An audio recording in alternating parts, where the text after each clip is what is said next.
Hey guys, this video is about how to actually win those scholarships that you found so that you can have even more money for college, and that means that you can graduate debt-free and have financial freedom and conquer the world without the shackles of those student loan debts. Let's get started.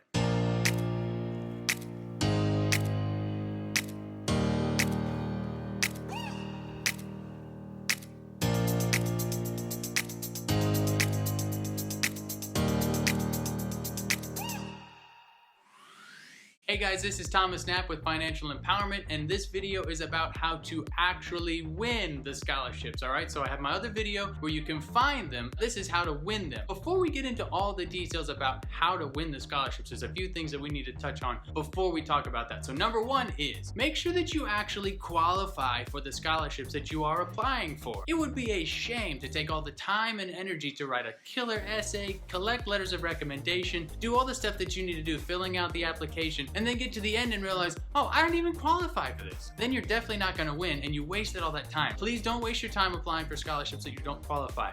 Carefully read the qualification requirements, especially if it's a needs-based scholarship. A needs-based scholarship means there's a financial threshold. If your family household income is above a certain financial threshold, then you don't qualify. It might mean that if your family's income is more than $50,000, you don't qualify. It might be more than $70,000, you don't qualify. Maybe the threshold is $100,000 and you don't qualify. It just depends, but know that there is a threshold somewhere on a needs-based scholarship. So check the qualifications, make sure that you qualify, and make sure you understand how that number is determined, because it might be that the way they want to figure that out is from your income or tax returns from a previous year. So maybe your family this year made more money, but they didn't last year, and they're using last year's tax returns to set that limit. So again, just read the qualifications, figure out how they're determining these income levels, and then make sure that you qualify before applying. That's number one. And the second point is, this video primarily focuses on winning private scholarships, not institutional ones, though the techniques that we utilize here can be applied to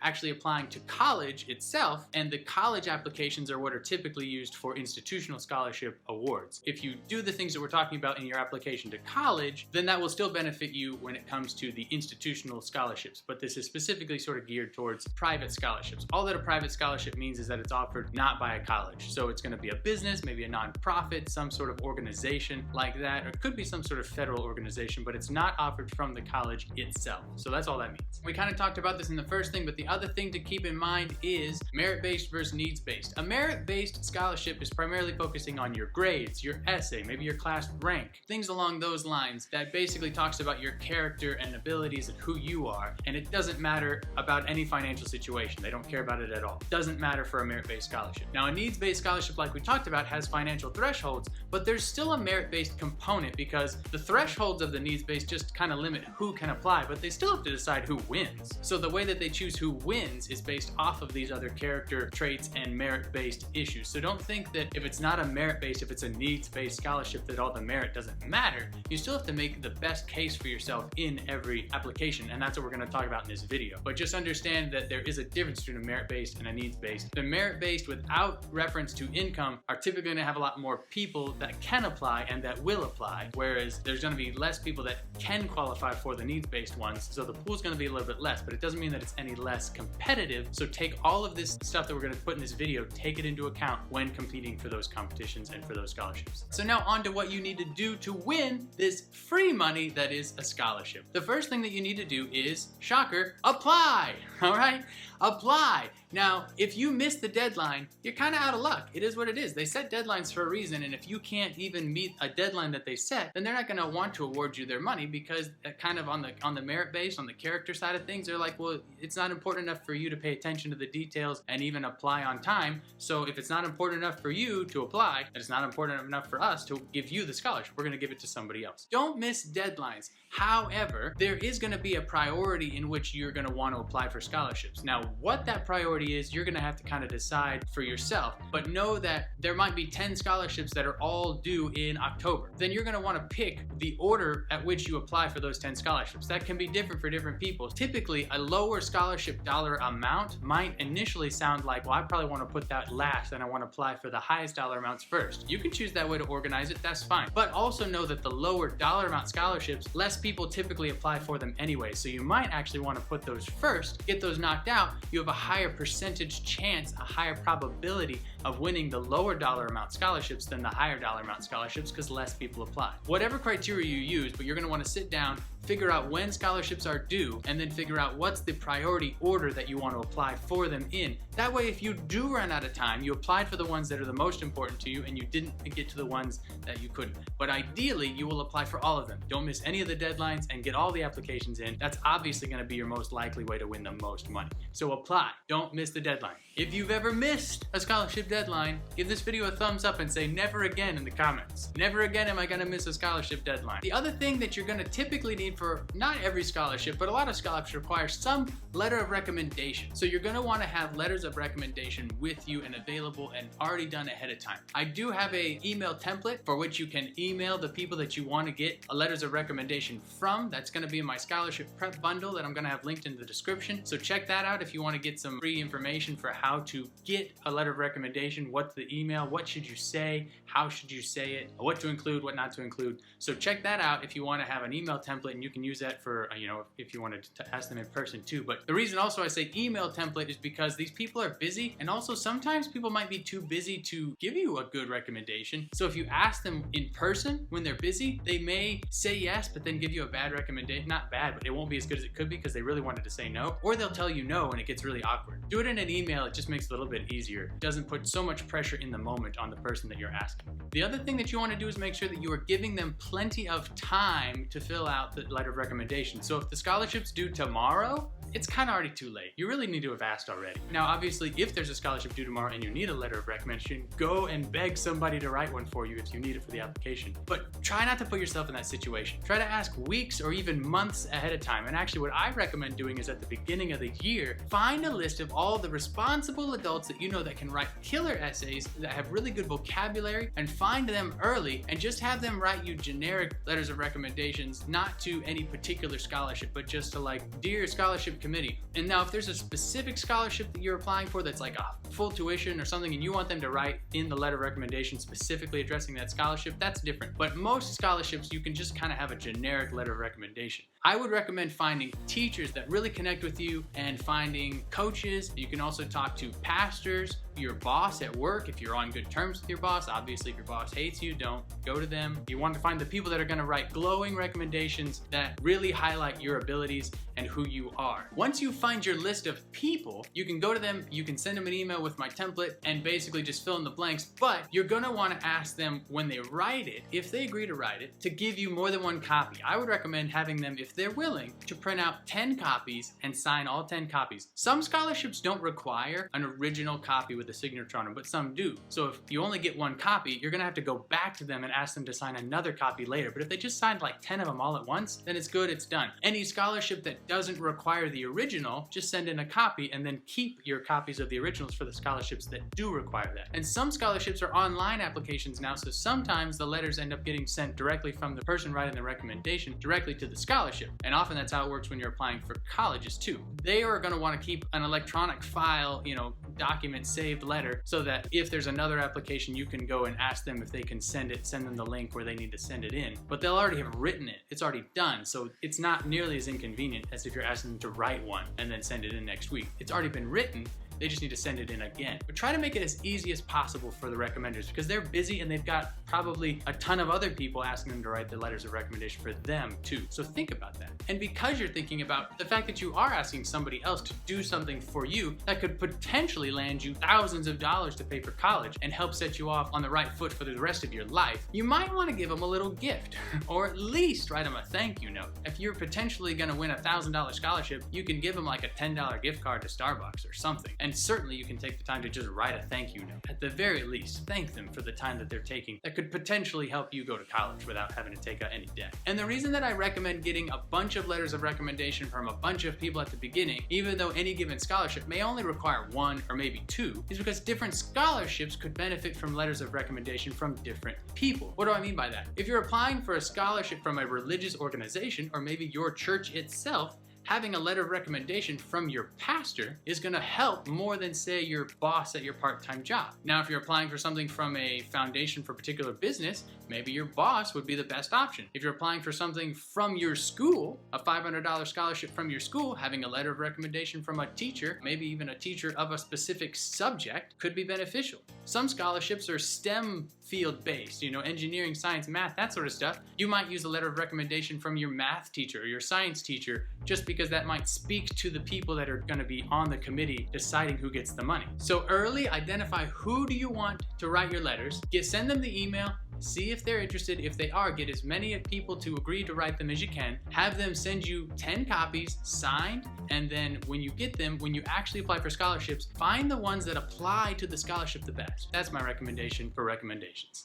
And go ahead and subscribe so that we don't forget to be grateful to those people that help us succeed in life. And another thing that you want to do, this is kind of the third thing, it's called a high school resume. Essentially, you're going to write yourself a resume that basically chronicles everything you've been doing in high school. That includes extracurriculars, community service, classes that you did particularly well in. It's also going to include things like your work opportunities outside of school, if you work part-time or anything like that, any activities you do outside of school, even church involvement. Basically, you're trying to give a good picture of who you are from a moral, from a character standpoint. You're trying to put your best foot forward and identify the best things about you. You're going to include this resume in the actual email to the recommender, because that way they're going to know the best things to include in the recommendation, because you're kind of jogging their memory. These people might know you, but if you say we're in somebody's class and you did this really awesome project about this really cool thing, and you want them to include that in their letter of recommendation, then put that experience in your resume, or at least in the email, and that will jog their memory. Oh yeah, I remember when you did that. That was awesome. Then they'll put it in the letter. If you don't jog their memory and help them to put the pieces together, they might forget what you think is the coolest thing about your experience with that person, and then they'll leave it out. The resume helps the recommender, but also sometimes helps you when it comes to writing your essays. If you have your resume in front of you, you don't forget all the cool things that you've done in your high school career or outside of school that you want to make sure that you put in there. Be that, volunteer opportunities, maybe you even started organizations, things like that. Maybe you even run your own sort of small business as a high schooler. People do that. You want to include all those things, and you might forget some of the cool details about your own life. It happens when you get stressed out with deadlines and stuff. So write yourself this high school resume. The template for that is also in the scholarship prep bundle linked in the description. So check that out. Get your scholarship prep bundle. That will help you with all these things for scholarships and college application stuff. But you want to make sure that you write the high school resume and include all the cool details that you can send to the recommender, but also use yourself for your essays. So share this video with your friends so they don't forget to write their resume to help them win scholarships and essays too. And that brings us into our last point here, which is writing a killer essay. Regardless of the details of the essay and the particular prompt, you're gonna wanna tell a story, a compelling story, and a compelling story that starts with a good intro. Again, there's a whole document that helps writing killer essays. That's in the scholarship bundle as well, linked in the description, so you can check that out. But just know that when you're writing your scholarship essay, you have to tell a story, because these people are reading, obviously if we talked about the $500 scholarship that only 2 people applied for, then they're just reading 2. But some of these bigger scholarships, these people are reading thousands of these essays. So how are you going to stand out? It's not going to be because you wrote a boring list of all the things you did in high school. It's not going to be because you wrote a boring list of all the school accomplishments that you had. They're going to read that all day in other people's essays. You're going to need to stand out, and you're going to need to connect, but I don't want you to exaggerate. And I certainly don't want you to lie, all right? Now you can emphasize, all right? And you wanna be authentic, authentically you in your essay, but don't go too far where you're trying to paint a picture that's not accurate. Your integrity is worth more than money. And I can't stress that enough, all right? There was somebody who recommended, and I don't think that it's a bad thing. If this is you, totally put it. But they were like, you should put in every essay that you wanna start a foundation and that you wanna be able to give kids scholarships to, because that connects to the scholarship committee, because that's what they're doing. They have a foundation or they have a scholarship that they're offering. So if you say you want to do that too, you'll connect. And I'm like, dude, if you want to start a scholarship or a foundation, totally put that, because that's awesome. But don't just put that to try to connect to the scholarship committee, because then you're not being authentic to who you are. You're compromising your character and your integrity and your reputation. And all of those things are not worth a scholarship. They're not worth money. Compromising your integrity, please hear me. Anything you do to compromise your integrity is not worth it. If you do it now, it's kind of like a stepping stone. It's kind of like that whole gateway drug idea. It's like if I, lie a little bit on this scholarship essay, but I win. Next time when I'm trying to interview for a job, I'm going to lie a little bit on the ad, and I'm going to lie a little bit here and a little bit there. It's just a slippery slope. Don't start down that path. Please be authentic and be honest. Your integrity is more important than money. All right, that's all I'm going to say about that. Your integrity is worth more than money. Don't lie to win a scholarship, please. Another thing that you want to do is include in the essay stuff that isn't already included anywhere else in the application. Meaning, you've already talked about your GPA because they have your transcript likely. You've already talked about different things you may have done in high school because you've already included them in other places. The letters of recommendation might already talk about those. Don't repeat. You want to accentuate. You want to complement. You want to add to the overall application. So you don't want to just say things again. You want to say new things. So figure out what you've already told them and kind of leave that stuff out. Highlight new things about who you are. And along those lines, you really want to talk about stuff that matters to you, stuff that you're passionate about and that you care about. You want to leave a good taste in the judge's mouth. Now, the other thing is you do typically want to, if you have had some sort of hardship or some experience that you have overcome and grown through and you're a better person because of, you want to include that too. But I'm emphasizing the back end, not the front end. You don't want to tell a sad story that ends with being sad. If that's your situation, I feel for you. I get it, and that sucks. But realize that that's not the story to tell in a scholarship essay that's basically, here's this sad story, and it's still sad. So for instance, like if you had to go through a difficult divorce of your parents, first off, I'm sorry, because that sucks. I haven't gone through it myself, but I know people that have, and it sucks. But if you were able to overcome that and grow through that, how are you a better person now because you've grown through that? The experience was bad, but you came through, you fought through it. Now you're better on the back end. That's kind of what they want to hear, is how did you overcome? Not just all the bad that happened to you, but how did you overcome? Maybe you had an injury. I tore my ACL in high school, so pretty much my athletic scholarships went out the window. But I was able to overcome and work through that experience. Now it happened my senior year, so I didn't include those in scholarship essays because I had already written them. The point is, it's not the fact that you got hurt, it's the fact that you overcame and you worked through that experience. Where are you now? Tell them that. Give them the backstory, but then tell them why it matters. Why is that important to who you are now, and how can you move forward? What do you have to offer the school or the scholarship or the committee? What are you bringing to the table because of that negative experience? Don't just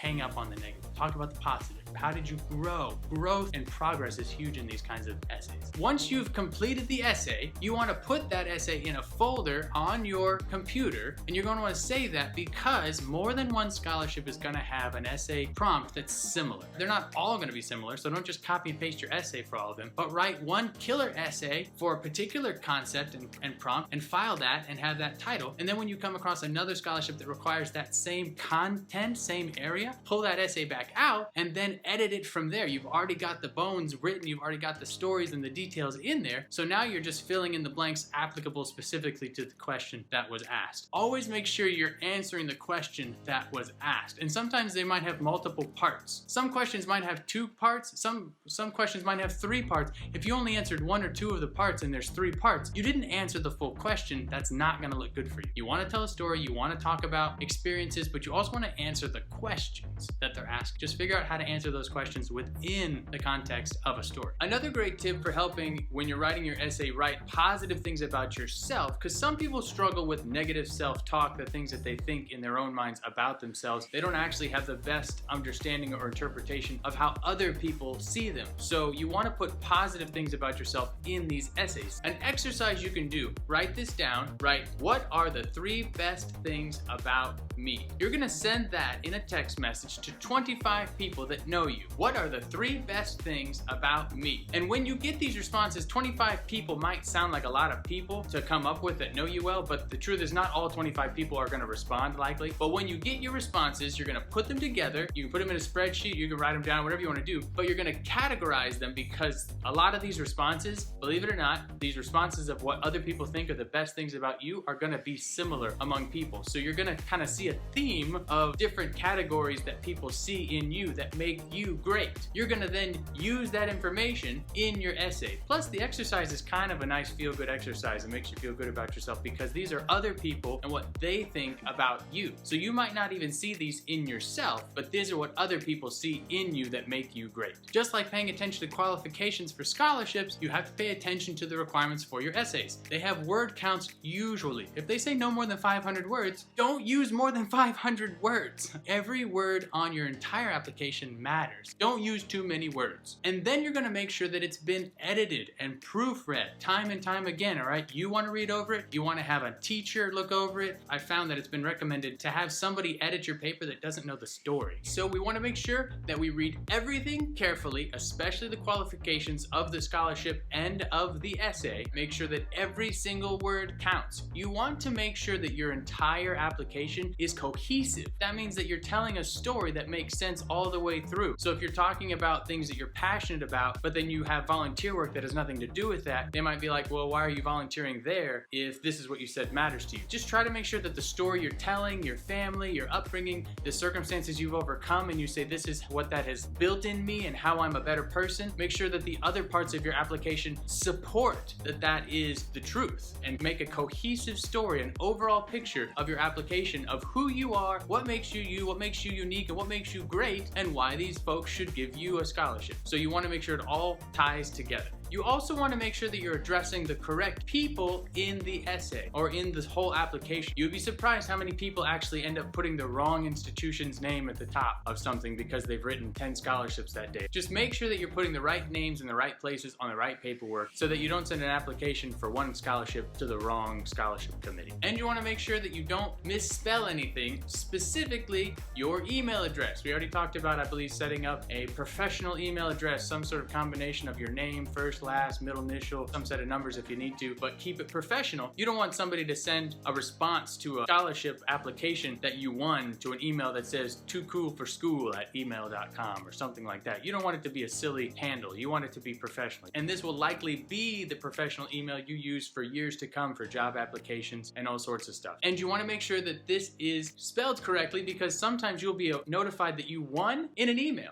So if you sent them the wrong email or you misspelled it, you won't even get notification that you won. So make sure that you spell everything correctly. So that completes our list of tips for how to actually win the scholarships that you took all the time to find. Finding them is only step one. Now use these tips to actually win those scholarships. And if you have any tips on things that you've done or learned from your process of applying for scholarships, go ahead and put those down in the comments because we want everybody to benefit from the things that we've learned. If you enjoyed this video, then go ahead and hit the like button, smash that thumbs up, and if you haven't already, consider subscribing to the channel so that you can get even more content like this to help you or somebody that you know with their scholarship application process or just paying for college in general. Hit the bell icon to make sure that you don't miss our next video, and also feel free to share this video with people that you know that would benefit. If you're a parent and you've got a son or a daughter that's in this process or in high school, or if you know people in your neighborhood or at church that are in the process of trying to figure out how they're going to pay for college, send this along to them if they can learn any new stuff that'll help them pay for college without debt. I really hope that you guys got tons of value out of this video. Again, if you liked this video,